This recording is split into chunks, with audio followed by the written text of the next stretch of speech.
Hello, you beautiful souls. It's Lane Smith Brown of WeirdHummingbirds.com. And I think I've mentioned a couple of times before in some of these videos that our house is under renovations. And it's a lot of banging around, lots of things that are going on outside. And this winter, it's going to be a lot of stuff that's going on in the inside. And my partner and I have actually done this a few times in the course of our lifetime. This time we're handing it off to other people, which is kind of nice to just watch the work happen. But it reminded me of a time probably about 15 years ago where my partner and I were on a country piece of property. We'd bought a farm, a dilapidated farm, and we took quite a few years to make it beautiful.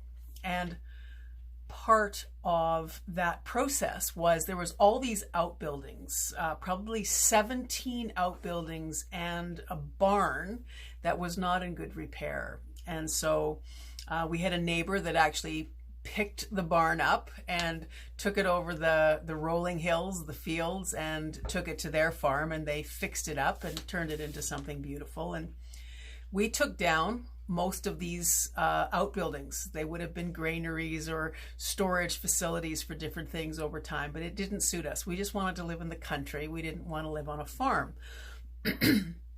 But there was one building, it was a garage, that was in okay enough shape that we chose to hang on to it. Plus, it was the place where the electrical box for the entire property was stored. So it would have been a great deal of work to actually remove that. And we weren't there as far as our list of priorities. There were all kinds of things that had to happen before we were going to address that. But the place that we lived had often incredibly huge winds.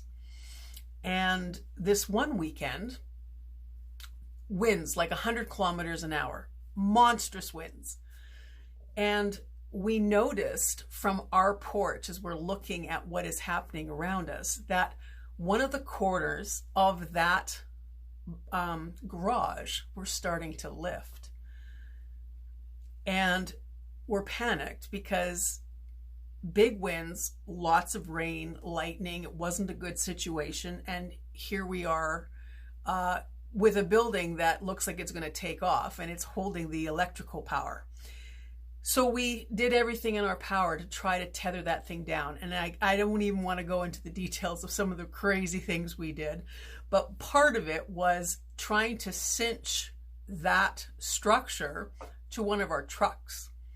And then every time the wind would pick up, the line would stretch, and we would go out there and tighten it and tighten it and tighten it until eventually it just couldn't hold. And in one fell swoop, that building came right off its foundation, twisted, and landed in a pile of twigs. It was destroyed with the electrical power ripped right out of it and just kind of hanging over the grass, sparking.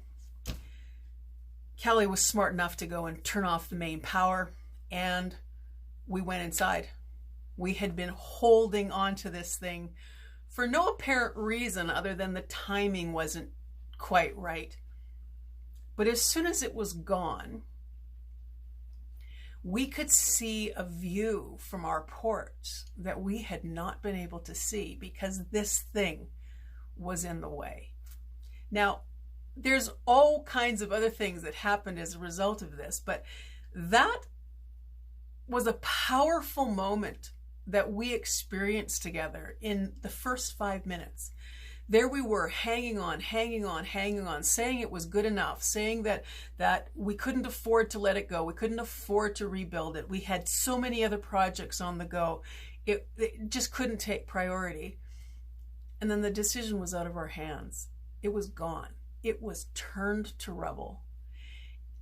And between our front porch and this beautiful view was nothing.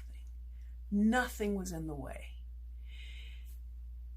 It immediately posed the question in my mind of what else am I holding on to because I think I'm not ready. or I think it's going to cost me too much, or it's just not the right time. I've got other priorities.